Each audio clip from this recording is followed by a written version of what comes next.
Sweat Equity Podcast and streaming show, the #1 comedy business podcast in the on this girth earth. Well, Number that's a new one that I don't know if I like or not. I'm the mirth of girth. Oh, Christ. That's what I want my fighter intro to be. You know him as the mirth of girth, Law Smith.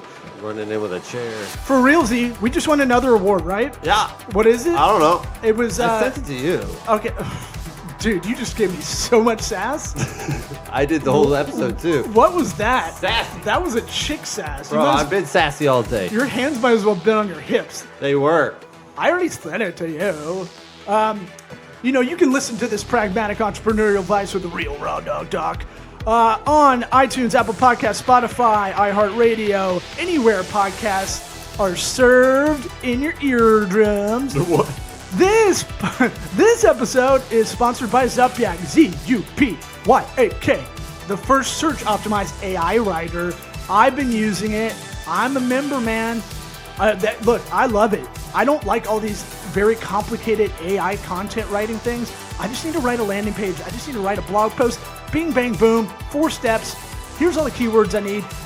Get that SEO up. You like that? Yeah. Oh, you like that? Yeah. Go to Zupyak, ZUPYAK.com and put in the promo code SWEAT. Sweat. What the hell did we win here? We won Best SME Advice Podcast 2023 in the USA from North America That Business means something or other. SME means small, medium enterprise. Let's do this. Howdy toddy. It's called Sweat Equity.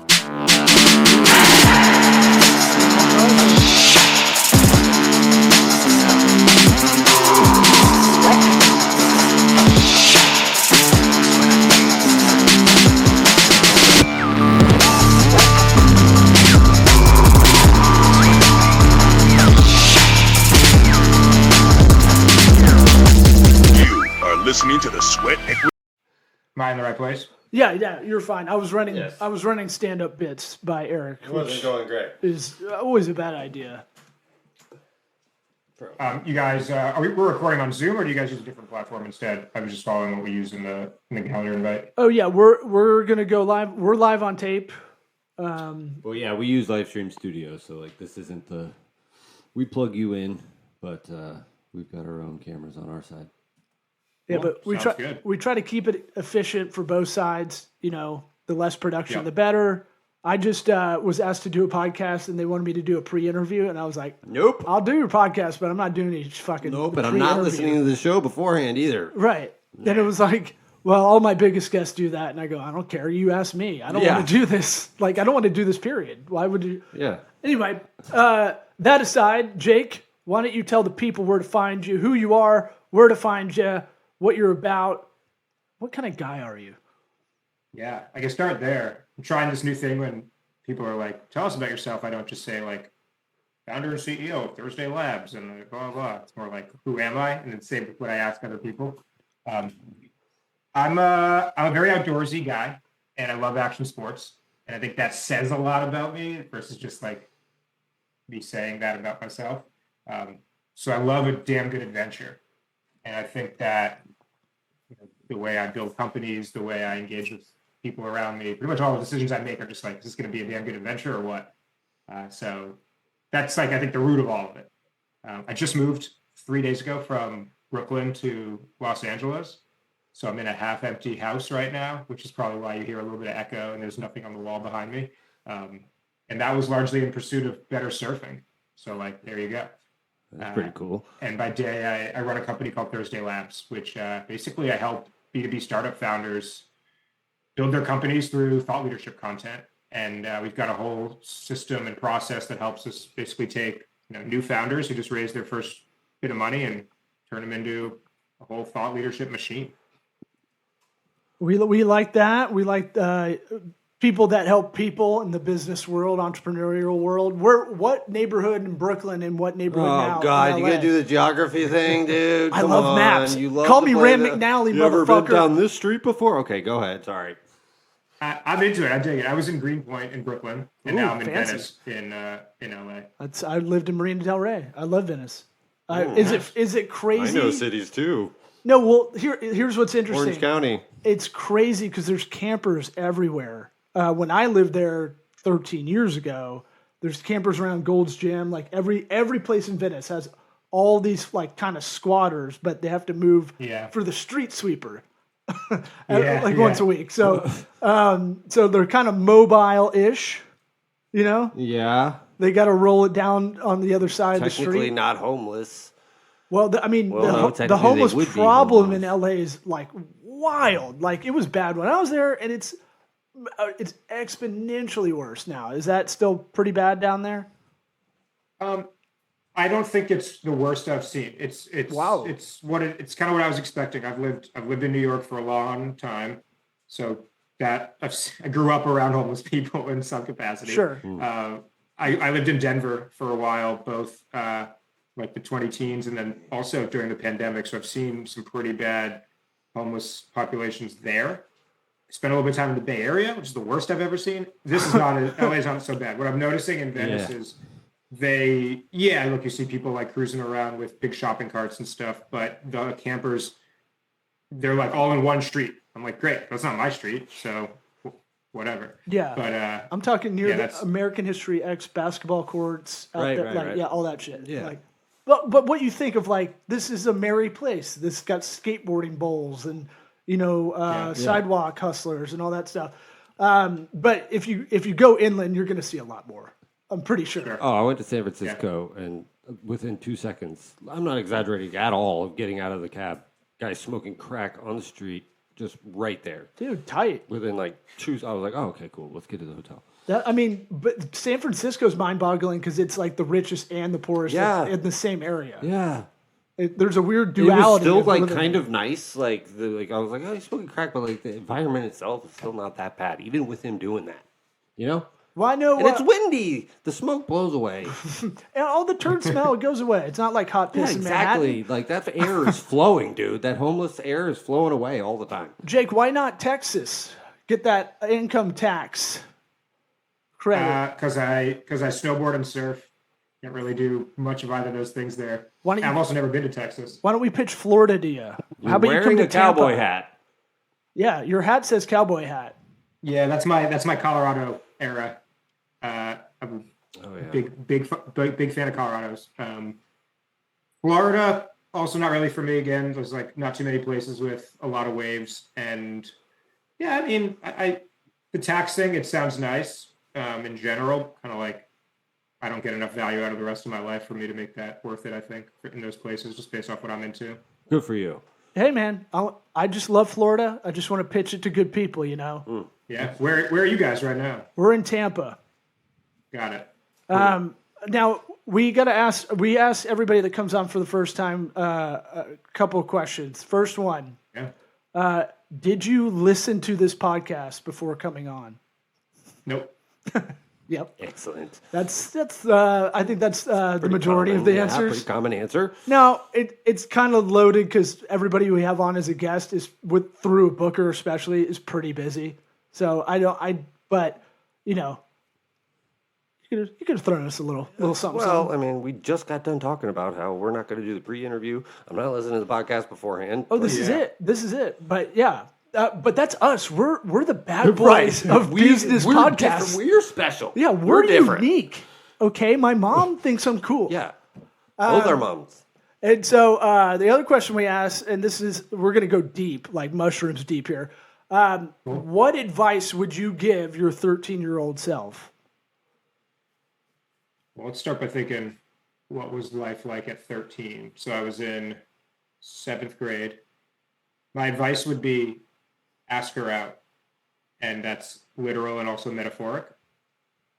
Actually heard that in a Theo Von quote recently, which is kind of ridiculous, but I really, really like this quote. He spits some weird knowledge sometimes. My buddy Theo, it's totally weird, the but- Rat King? But you know what? He's hilarious, but every now and then he'll spit something that's like, wow, that kind of got me to think. And this was one of them.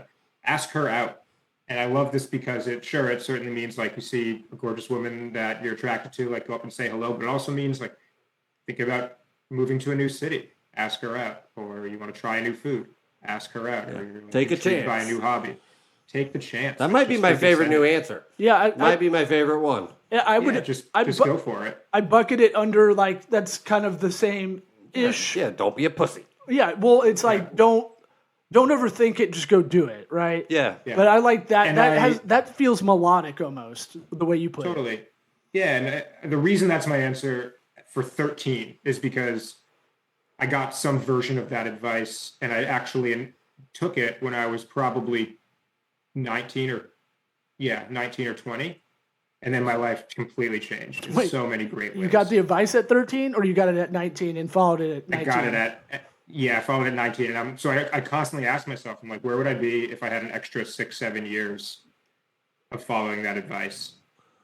Interesting. Or did you need that 6-7 years to really appreciate, when it came That's through? a good point too. Yeah, maybe couldn't have actually heard that profound, wise advice at 13 years old. I deal with a but lot you of know what? 13-year-olds, and they don't take advice very well. Well, if you Yeah, I look look at at that like- as time squandered, do you now look at things in your life, analyze things in your life going on, and go, I'm not making that mistake again? Like if someone gives you good advice that you need to take in.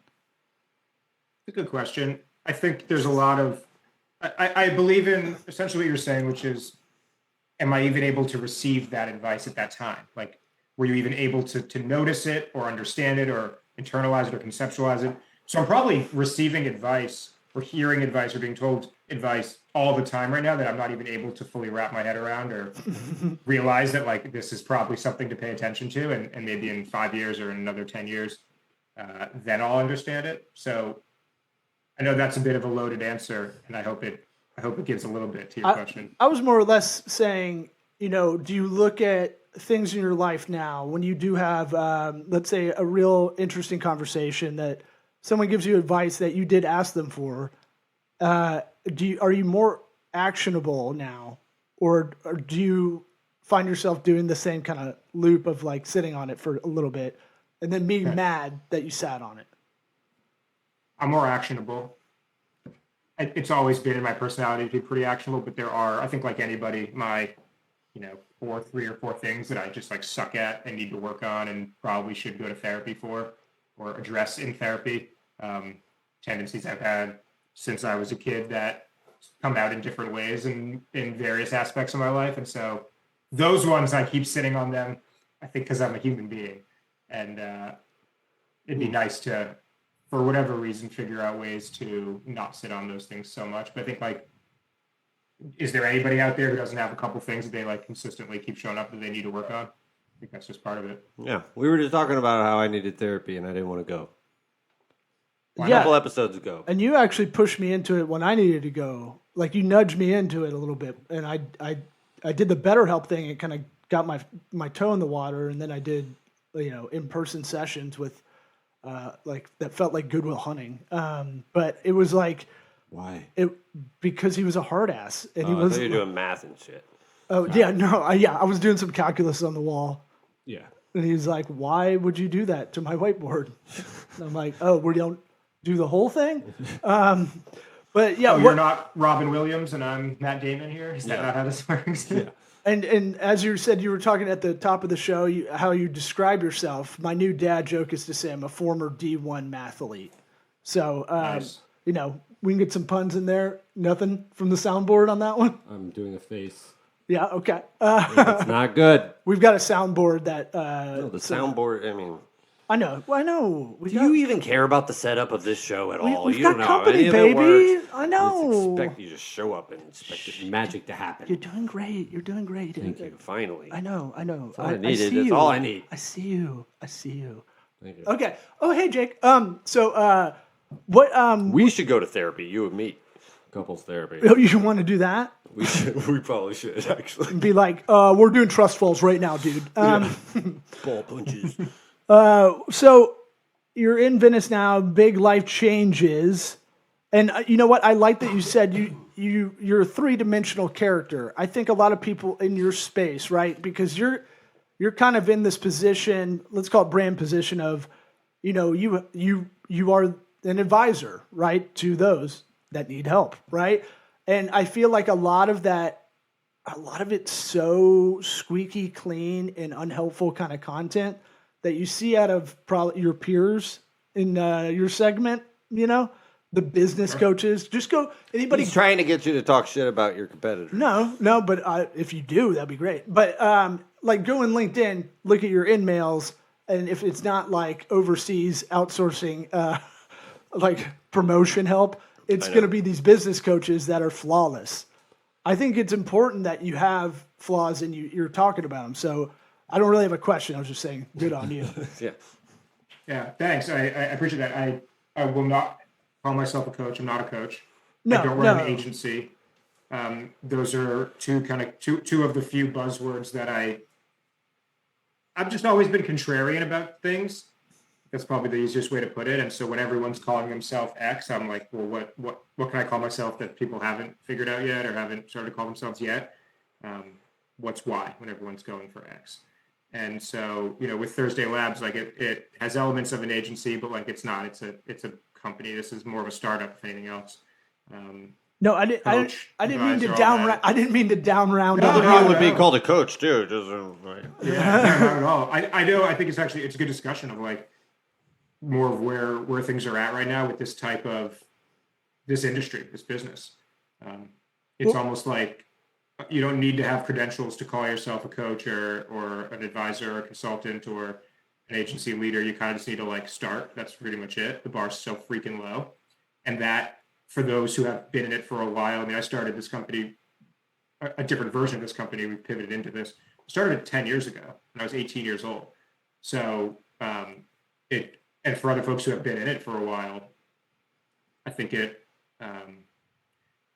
bothers me. 28 is the answer, Law, if you're doing the math. Yeah. For anyone I said thinking former D1 athlete. Yeah. Anyway, sorry. I knew it was just bothering him. That math. No, you're wise beyond your years, and I think it shows that you aren't trying to do this flashy kind of way of going about it, right? I mean, the fact that you made it to our show is kind of, you might want to fire your booker, but like, it's one of those things where. How's that logic work? Well, I'm saying we're entrepreneurial talk with dick jokes. Our logo's a dick. That's a necktie. We're kind of not for everybody. You mean my greatest design work ever? Dude, great logo. Nothing against it. I'm not saying any of your designs bad. I'm sorry. I just have a bad day. We're doing couples counseling for sure after this. Better help. But it's one of those things where how do you differentiate yourself from these snake oil salesmen? I have a big bug up my ass about, especially marketing. Like just these people are like, here's all you do, 1, 2, 3, bing, ding, and you're sitting on a sports car, looking cool on a Miata. Yeah. I think that there's a decent analogy here. Is like, do you want to sell Honda sports cars or sell Lamborghinis? And pretty obvious if you just think about walking into a Honda dealer versus a Lamborghini dealer, like what type of salesperson is walking up to you on the floor.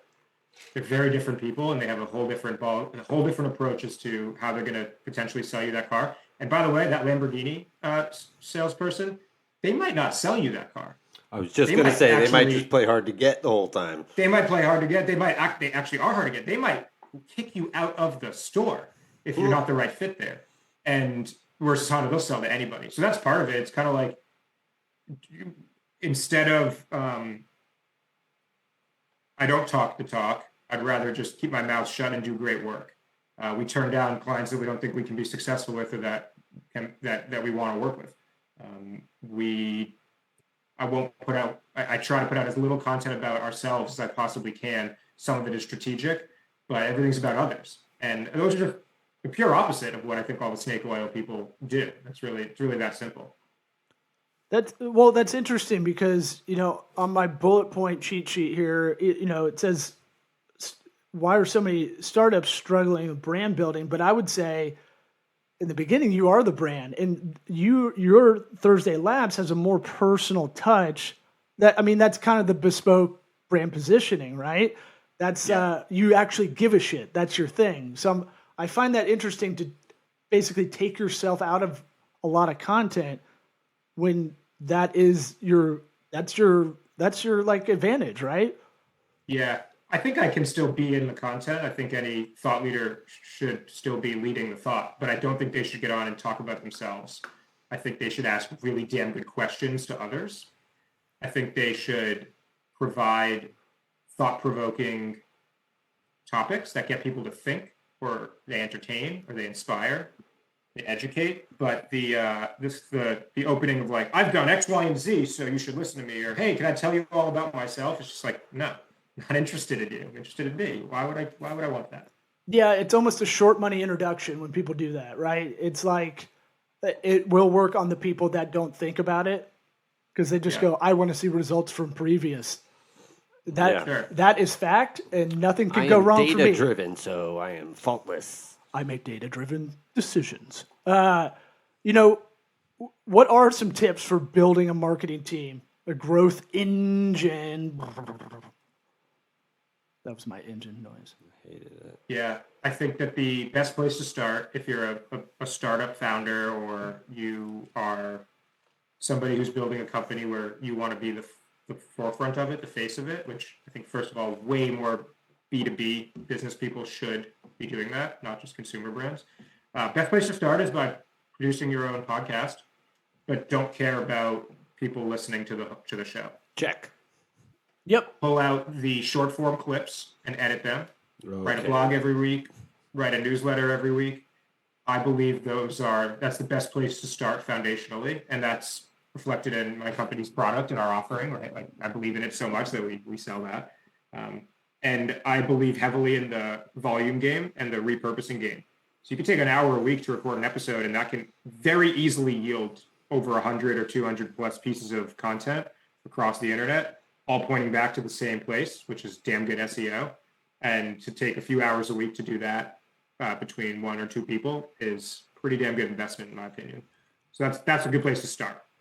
I thought you said you didn't check out this podcast before. Just kidding. I've been staring at you like this the whole time you were saying it. We're horrible about doing our own shit. I'm trying to get better, man. You're way better than me. That's for sure. Well, guys, I'll tell you what. You got to get over the ick. I'm over the ick. I've gone to the part where I've gone through all the stages of grief of having to promote myself as a part of this podcast or my stand-up career, and now I don't give a shit because I'm closing in on 40, and I got a couple of gray pubes, and I got to make some shit happen and be actionable. Sorry, I shouldn't care that much about your gray pubes. Well, my penis looks like an adjunct professor. Stick to the pubes.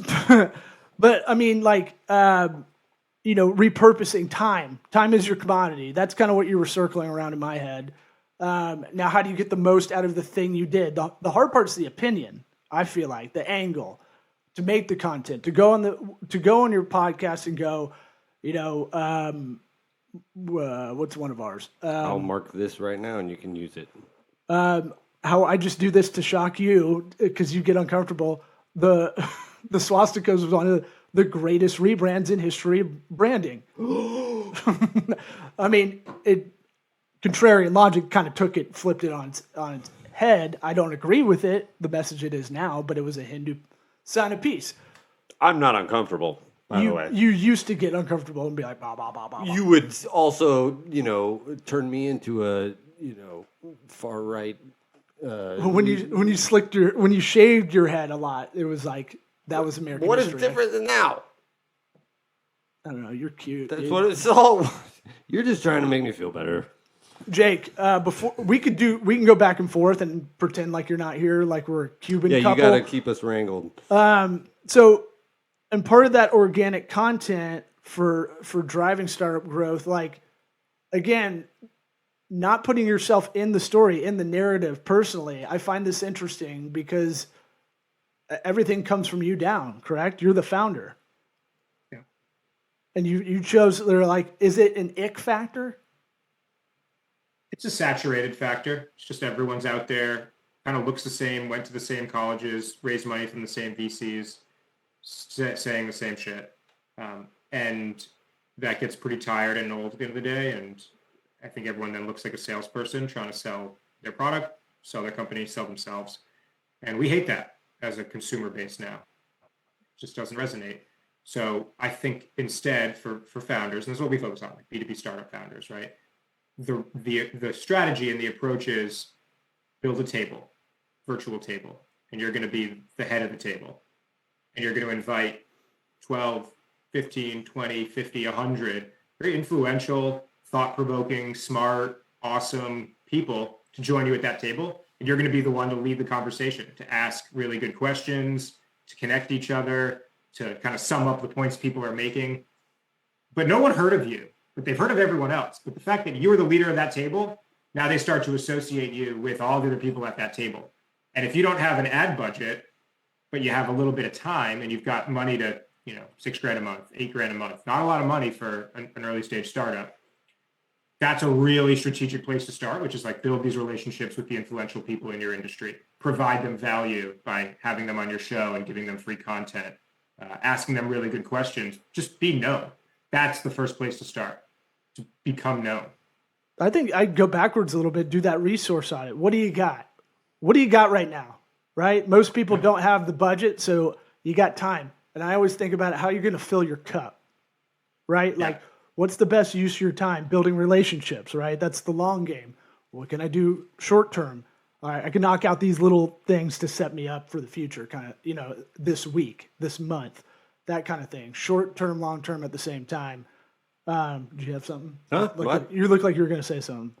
What? Why? What? You've been entrepreneurial since you. Didn't. Oh, How dare you? Why were you winking at me and going? I always do that. Oh, okay. You've been entrepreneurial since you were 8 years old with skateboards. Yeah. Can you tell us about that and like what other kind of businesses Action along the sports. way or action sports? Yeah. Yeah, there were a ton. It's just always been a tendency I've had since I was a little kid. I don't know where it came from, but I do know that my dad especially saw it in me pretty early on and always inspired me and pushed me and motivated me to do the entrepreneurial thing versus the non-entrepreneurial thing. So 8 years old, I remember I started the first little project, which was I'm going to start a skateboard repair service, which was akin to like a lemonade stand. So I made flyers on Microsoft Word with clip art that were like, if you need your skateboard repaired, call me. And I put them in about 250 mailboxes in my neighborhood. And then I got, Comic my Sans parents font. got a phone call. A lot of Comic Sans, clip art with like, a skateboard with a smiley face and arms and legs Ironically, coming out the of most it. unfunny font. Yeah. Yeah. Right. Well, it's Very, Sans comic. Oh. I don't think that's what the Sans Never is thought for. of that. Yeah, that was good. But my parents kind of got a phone call that said, "Hey, if your son continues to put flyers unsolicited in people's mailboxes, we're gonna have to fine you." So I stopped that. Is this But in that's Denver? kind of where it all. This is in This Denver. was in New York. New York. This was in New York. Oh, yeah. yeah. Suburbs. So naturally, but you know what it was? It was me realizing I had no customers. What? I didn't do any market research on how many people in my neighborhood, one, skateboarded, let alone needed their skateboard repair. It was zero. So that was a good little learning lesson early on of like, you're going to break the rules. You're going to get in trouble, but like, this is how shit happens. And then as I got a bit older, so I got a car. That's when things changed for me when I was like 16 years old. And I started actually I missed one. There was a business, best margin business I ever did was around the age of like 13, 14. I bought one of those VHS to DVD converters. Nice. Yeah. And this is a classic one. So I'd then just go to like all the moms in the neighborhood and be like, give me a box of all your home videos. For $50 a video, I'll convert it to a hard drive. So I would just like come home from school, pop in a video, put it on, go do my homework, and then come back and it was like on a DVD. And then I'd put that in another machine that would go DVD to hard drive. And then I'd send them a Google Drive folder with all their videos. Women would bring me like 50 videos. So I was making thousands of dollars for just like pressing play and pressing pause while I was doing my homework after school. So that was a good business. Then I got a car and I started an after school tutoring business where first I would tutor about 5 or 6 kids a day, 5 days a week at $25 an hour. This was like first grade math, like third grade science, because my school needed, or our town liked to have the high school kids tutor the elementary school kids. And I was like, I don't need to be in AP math to teach someone simple addition. And then I started to hire some other tutors under me to go around and tutor. So Tutor that whole pimp. business. Tutor pyramid pimp. scheme. Okay. 100%. I like tutor but, pet And paper, you but- you get know three, what? and you get Minimum 3 tutors, wage. and you get 3 tutors. Minimum wage at the time was like $7 or something like that. And I did the math. I was like, Hurricane Sandy just ripped through. So gas prices are really expensive and I need a car so I don't have to sit in my parents' house all day. I can't afford the car or gas at a minimum wage job with the amount of time I have after school and on the weekends. And all I really want to do is buy gas and weed and booze because I'm a high school kid. And math didn't work out. I couldn't make enough money by working at the movie theater or pizza shop. So I was like, but if I made 3 times that, 4 times that, I'll have that and much more, and I can pay for college. So then I'd go to other kids and be like, you can make $7 an hour at the pizza shop, or you can make $12 an hour working with me, and then I'll pocket the other 12. I didn't know that. Were you born this way, or is this a learned behavior, you think? I don't know. It's a good question. Part of me is like, I was born this way because I was doing it since I was 8. But if my dad wasn't there to Kids sponge show that me shit up. Yeah. Yeah, like if he wasn't there to show me that there's, at least just say to me, hey, Jake, you could go get a job at the movie theater. Or you could also do this. Like, let's just think about it for 5 minutes and talk through, like, could you get creative here? If he wasn't there to start that conversation, I probably would have just gone for the pizza shop job. And then who knows where I'd be now. I'd probably, like, still work at the pizza shop. So That's huge from your dad. Like, it's, Yeah, on so many super levels grateful beyond for that. business. Like, just, hey, think about it from a different angle for 2 seconds. Yeah. For anything. I want my kids to see me work and as much physical work as I can show them. It's mostly on a laptop, but it's like, when I'm out and about and I run into someone, I go, that was a former client. Here's what I helped them do. This is why this satisfies me as having this job, growing their business. It's very satisfying. I'm very lucky in that way and kind of have a talk with them. You said something about earlier that you're kind of a contrarian. Can I throw this pitch put a little different light on it? Because my family's called me a contrarian as a pejorative my whole life. And I think I'm curious and I want to see both sides of an argument. Yeah. So I ask questions like, well, why wouldn't they do it that way? And then I get called a contrarian. And it was like, just shut up. Just play your fucking Game Boy. But it plays into the, hey, just think about it from a different angle for 2 seconds idea. Right. And same thing. I think lawyers have this kind of way of logic and breaking down a case or a situation. I think. Well, it's a lot of debate team. It's like you don't get to pick which side you are. They're telling you what side and figure it out. Right. So, or Newton's third law. Right. I just watched Interstellar again. Newton's third law.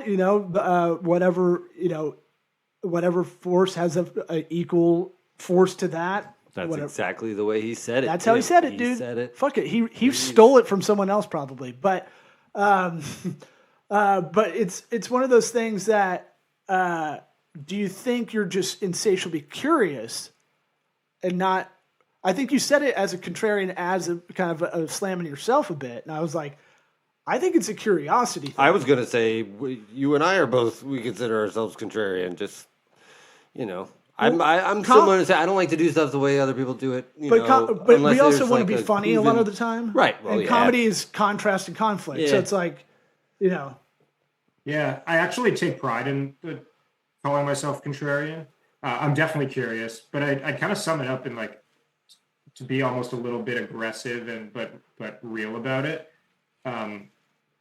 It's this like crippling fear of being average and normal. Yeah, sure. Because you look around, I look around, and it's like, look at the averages, like look at the data, and I don't want to. I'm not going to try to argue with data and statistics. The average people are broke, in mega debt, freaking miserable, divorced, pissed, like suffering from lots of emotional and physical and mental illnesses, and that's the norm. I'm like, that's not how I want to have my short little stint on this planet at all. So if I do different things, then I'll probably get different results.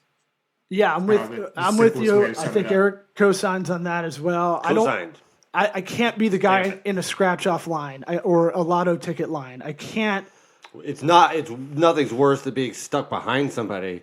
Can I get number 12? Oh, and they have their just one of those, but I need two of the other ones. They got their that numbers, and I'm like, why isn't there a Scantron over here? Just go fill it out. Why is this our thing, man? Why can't we do it online? But the saddest line is when it gets really long and there's people in a lotto line. They have to make a whole other like line at a Line a of grocery broken store. dreams. You know, they need to go to my Latin, my Hispanic Publix and go get a Jesus candle in the Jesus candle aisle. We got. Right. It's more of a section, but Yeah, no, it's an aisle. I'm in a very Spanish neighborhood. Let's just say a lot of Cuban grandmas trick me into taking groceries up, and they're like, You like "Thank doing you." it. Oh well, my ego's like, I'm a hero, but I don't want to be. I also don't want to just be average, and that doesn't mean I need to be so unique. I have to be the most unique or anything. I just you grow up kind of vanilla. You don't really want to be that. In a just way. like have a lot of interests, be able to talk about a lot of different things. And it goes back to curiosity, is what I'm Yeah, saying. just That's the driver. And you know Don't what? be the person who's like, I don't talk about space. You know what, Jake and It's just- Thursday Labs get they get them to think of their clients about their target audience's emotional level. I think we got Jake on an emo level. Sweet. Good. I was just gonna let that pause sit there. I'm- Jake, you were saying something. Sorry. That's not something we do every time either, Jake. Sorry. No, that was great. I think Yeah, we it's- all were in a game of chicken. I think that there's been a lot of scenarios in my life, starting from pretty young, which is where I think a lot of this mindset developed, which is like all the excitement in life, all the good shit, the things that people feel like you might need to get lucky for. Like, I'm so lucky I met that person or like made that amount of money or whatever it is. Like, I don't think luck has really anything to do with it. I think it's all those results are just on the other side of that curiosity and that uncomfort. Like, it's just on the other side of it. And that curiosity and comfort is typically really freaking hard. And in some way, whether it's physically challenging or mentally or emotionally challenging, like it's just the goodness of life is just right on the other side of it being really challenging. And so I just am constantly curious about like, well, what could that goodness look and feel like? Why would I not want more goodness? It's safe and legal typically. So why would I not go for that? I just got to push through this like uncomfortable piece in the meantime to get to it. Like, fuck that. I don't care about the uncomfortable piece because that's temporary. So that's just kind of been the driver here is like realizing each time you do it, it's really not that bad. And then life just keeps getting better and better. So the curiosity is typically less about like, what can I learn from this or what's it going to be like? But it's more just like, damn, how good could this get on the other side? Love it. Yeah. Super positive. Yeah, we love some optimism. Needed that. Yeah. We like some intense optimism. I think we just scratched the surface with you. We'll have to have you back on the show For sure. at some point. Of course, guys. Yeah, man. Once you get the furniture and stuff, something on that wall back there. yeah. Yeah. Once it doesn't look I like actually you're- I just got a frame TV this morning. Like this, I'm pointing to it, but it's below the camera. It's one of those Samsung TVs that you can load up your photography onto. And I'm a photographer, so that it's fun to do it. But I haven't hung it yet. I'll hang it up tonight. Sweet. When I have some free time.